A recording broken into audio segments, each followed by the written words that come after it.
എല്ലാവർക്കും നമസ്കാരം. ഓം ശ്രീ നാരായണ പരമഗുരവേ നമ. അനുകമ്പ ദശകം വ്യാഖ്യാനം. ഇത് ദൈവദശകത്തെ പോലെ തന്നെ 1914 രചിച്ച കൃതിയാണ്. ഇതിൻ്റെ വൃത്തം വിയോഗിനി. അനുകമ്പ എന്ന് പറഞ്ഞാൽ കരുണ. ഗുരുദേവ കൃതികളിൽ നിത്യപാരായണത്തിന് ഉതകുന്ന ഒരു കൃതിയാണിത്. അനുകമ്പ ദശകം സർവഗുണസമ്പന്നം, കരുണയുടെ മൂർത്തി. അനുകമ്പ ദശകത്തിൽ 10 പദ്യങ്ങളുണ്ടെങ്കിലും 11ാമതൊരു പദ്യം നമുക്ക് കാണാം. ഇതിനെ ഫലശ്രുതി എന്നാണ് പറയുന്നത്. ഭദ്രകാളി അഷ്ടകത്തിലും നമുക്ക് ഫലശ്രുതി കാണാം. പഴയൊരു ആചാരമുള്ള രചനാരീതിയാണിത്. എല്ലാ ജീവികളിലും അനുകമ്പയും ദയയും ഒരു സുസ്ഥിരമായ ഒരു കരുണ എന്നിൽ ഉണ്ടാകണമെന്ന് ഈശ്വരനോട് പ്രാർത്ഥിക്കുന്നു. ഇതിൽ ഒരു ചെറിയ ഉറുമ്പിനെ പോലും ഉപദ്രവിക്കരുത് എന്ന ഒരു പ്രാർത്ഥന, ആ സുസ്ഥിര ഭാവം ഉണ്ടാകണേ എന്ന പ്രാർത്ഥനയും ഇതിൽ കാണാം. അനുകമ്പയുടെ ശക്തമായ ഒരു ഭാവം നമുക്ക് ഈ പദ്യത്തിൽ കാണാം. അനുകമ്പ ഇല്ലാത്തൊരവസ്ഥ ഗുരുദേവ് നമുക്ക് കാണിച്ചു തരുന്നു. കുറച്ച് മഹാന്മാരുടെ ഭാവഗരിമ നമുക്ക് ഇതിൽ പ്രതിപാദിക്കുന്നുണ്ട്. നമ്മുടെ ജീവിതത്തിൽ ഏറ്റവും വേണ്ടത് അഹിംസാധർമ്മം. ധർമ്മം നമ്മുടെ മുന്നോടിയായി കൊണ്ടു നടക്കണം. ധർമ്മമുണ്ടെങ്കിലേ നമുക്ക് ഈശ്വരൻ നമ്മുടെ കൂടെ ഉണ്ടാകുള്ളൂ. ഈശ്വര ഈശ്വര എന്ന് വിളിച്ചിട്ട് നമുക്ക് എല്ലാ ജീവികളും ഉപദ്രവിക്കുകയാണെങ്കിൽ നമുക്ക് ദൈവം മുന്നിൽ വരികയില്ല. ഈ അനുകമ്പാ ദശകത്തിൽ ഗുരു പറയുന്നു, ഒരു പീഡയെറുമ്പിനും വരുത്തരുതെന്നുള്ള അനുകമ്പയും സദാ കരുണാകര നൽകുകൊള്ളിൽ നിൻ തിരുമൈ വിട്ടകലാതെ ചിന്തയും. ഒരു ഉറുമ്പിനെ പോലും, ഒരു ചെറിയ ജീവിയെ പോലും ഉപദ്രവിക്കില്ലേ എന്ന പ്രാർത്ഥനയോടുകൂടി എനിക്ക് അങ്ങയുടെ സ്വരൂപം എന്നിൽ നിന്ന് അകലാതെ നീ നോക്കണേ എന്നാണ് പ്രാർത്ഥിക്കുന്നത്. എല്ലാ ജീവികളോടും എനിക്ക് സ്നേഹം ഉണ്ടാകണേ. നമ്മൾ സ്നേഹിച്ചാൽ മാത്രമേ ആ ജീവികൾ നമ്മളെ സ്നേഹിക്കുകയുള്ളൂ. ആ സ്നേഹം കിട്ടിക്കഴിഞ്ഞാൽ നമ്മുടെ ഉള്ളിൽ നിന്ന് തമസ് മാറുകയും അന്ധകാരം മാറുകയും വെളിച്ചം നമ്മളിലേക്ക് വീശുകയും ചെയ്യും. അത് നമുക്ക് സത്യസാക്ഷാത്കാരത്തിനുള്ള ഒരു പാതയാണ്. നമ്മൾ ജീവിതത്തിൻ്റെ ഭവാബ്ധി കടക്കും. അരുള്, അൻപ്, ദയ എന്ന 3 വികാരങ്ങൾ നമുക്ക് ഉണ്ട്. അത് വെച്ച് വേണം നമ്മൾ ജീവിക്കാനായിട്ട്.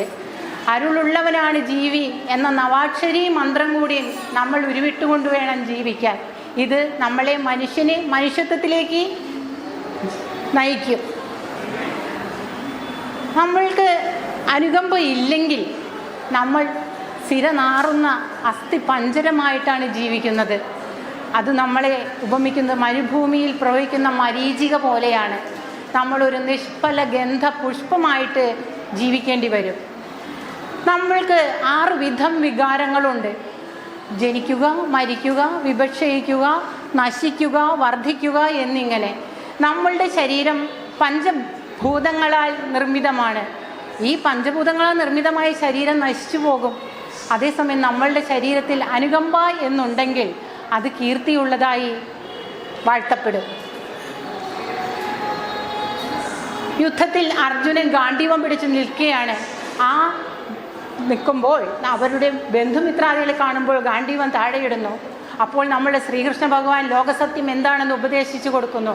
ആ ശ്രീകൃഷ്ണ ഭഗവാനാണോ ഈ അനുകമ്പയാണ്ടവൻ? സമുദ്രത്തോളം ക്ഷമയുള്ള ശ്രീബുദ്ധനാണോ ഈ അനുകമ്പയാണ്ടവൻ?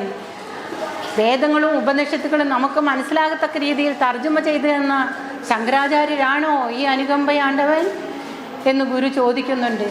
അതുപോലെ കുമാരനാശാൻ പറയുന്നുണ്ട്, ദൈവത്തിന് കൈയില്ല, കാണില്ല, നിറമില്ല, മണമില്ല, ഗന്ധമില്ല. ആ ദൈവം പുരുഷാകൃതി പൂണ്ട് നമ്മുടെ അടുത്തേക്ക് വന്ന ആ ദശരഥപുത്രനായ ശ്രീരാമനാണോ? നരനാരായണനാണോ? ധർമ്മപുത്രനാണോ? മത്സ്യകന്യകയുടെ പുത്രനായ വ്യാസനാണോ ഈ അനുകമ്പയാണ്ടവൻ? അതുപോലെ ജൂതന്മാരുടെ തെറ്റുക തിരുത്തിക്കൊടുത്ത പരമേശ പവിത്ര പുത്രനായ യേശു ക്രിസ്തുവാണോ? അതുപോലെ പെൺകുട്ടികളെ രക്ഷിച്ച നബി മുത്തു രത്നമാണോ ഈ അനുകമ്പയാണ്ടവർ? ജ്വരമാറ്റി വിഭൂതി കൊണ്ട് മുന്നരിതാം വേലകൾ തീർത്ത മൂർത്തിയോ. ജ്വരമാറ്റി എന്ന് വെച്ചാൽ പനി തണുപ്പിച്ചു. ആ പനി തണുപ്പിച്ചത് തിരുജ്ഞാന സംബന്ധരാണ്. അത് സുബ്രഹ്മണ്യസ്വാമിയാണ് കുമാരൻ. ആ കുമാരൻ വന്ന് വിഭൂതി കൊണ്ട് പനി മാറ്റി. ആ സുബ്രഹ്മണ്യസ്വാമിയാണോ, തിരുജ്ഞാന സംബന്ധരാണോ കുബ്ജപാണ്ഡ്യൻ്റെ ഉദരനോവ് മാറ്റി? അതുപോലെ തന്നെ കൂന് വിഭൂതി കൊണ്ട് തിരുമ്മി അത് മാറ്റിയ തിരുജ്ഞാന സംബന്ധരാണോ, സുബ്രഹ്മണ്യസ്വാമിയാണോ ഈ അനുകമ്പയാണ്ടവർ? ഹരനെന്നെഴുതി പ്രസിദ്ധമാമറയെന്നോദിയ മാമുനീന്ദ്രനോ. ഹരൻ അന്നെഴുതി, പരമശിവൻ എന്നെഴുതി മാണിക്യവാചകരുടെ കയ്യിൽ നിന്നും അറിവുകളെല്ലാം പകർന്ന്, സ്വപ്നത്തിൽ വന്ന് അറിവുകളെല്ലാം പകർന്ന് എഴുതി. അത് ക്ഷേത്രനടയിലുണ്ടായിരുന്നു താളിയോല ഗ്രന്ഥം. നമ്മുടെ തമിഴ്നാട്ടിലെ ചിദംബര ക്ഷേത്രമാണ്. ആ മാണിക്യവാചകത്തിൽ നിന്ന് എഴുതിയെടുത്ത പരമേശ്വരനാണോ? അതുപോലെ അപ്പരുടെ നോവും ഉദരനോവും മാറാൻ വേണ്ടി നമശിവായ മന്ത്രം അദ്ദേഹത്തിൻ്റെ സഹോദരിക്ക് പറഞ്ഞു കൊടുത്ത പരമശിവനാണോ ഈ അനുകമ്പയാണ്ടവൻ? കാമധേനുവിനെ, നമ്മളുടെ പൃഥ്വിനെയും ശിബിചക്രവർത്തിയെയുമാണ് ഗുരു ഇവിടെ ഉപമിക്കുന്നത്.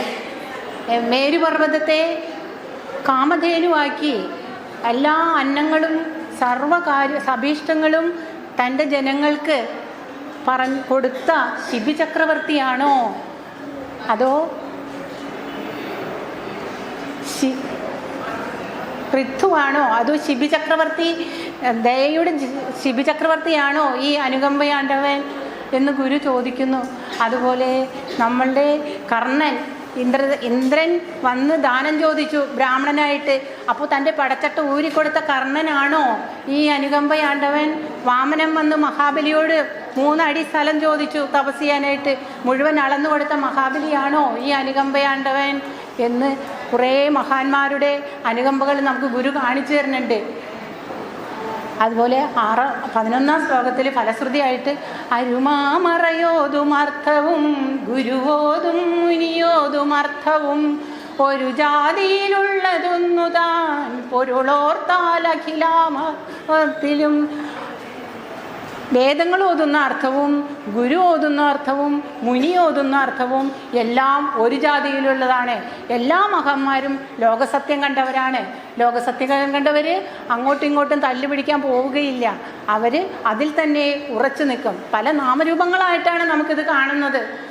നമ്മളുടെ 44-ാം ശ്ലോകത്തിൽ പറയുന്നുണ്ട്, പല മതസാരവും ഏകമെന്നു പാരാതുലകിലൊരാനയിൽ അന്ധരെന്ന പോലെ പലവിധ യുക്തി പറഞ്ഞു പാമരന്മാരലവതു കണ്ടലയാതമർന്നിടേണം. അറിയാൻ പാടില്ലാത്തവരാണ്, ജാതിയെക്കുറിച്ച് അറിയാത്തവരാണ് അങ്ങോട്ടും ഇങ്ങോട്ടും അടികൂടുന്നത്. നമ്മളുടെ ഗുരു ലോകസത്യം എല്ലാ മഹാന്മാരും കണ്ടിട്ടുണ്ട്. അതുകൊണ്ട് ഗുരു പറയുന്നു, ഒരു ജാതി, ഒരു മതം, ഒരു ദൈവം. ഇതാണ് നമുക്ക് അനുകമ്പാദശകത്തിലൂടെ ഗുരു നമുക്ക് പറഞ്ഞു തരുന്നത്. ഓം ശ്രീ നാരായണ പരമഗുരവേ നമഃ.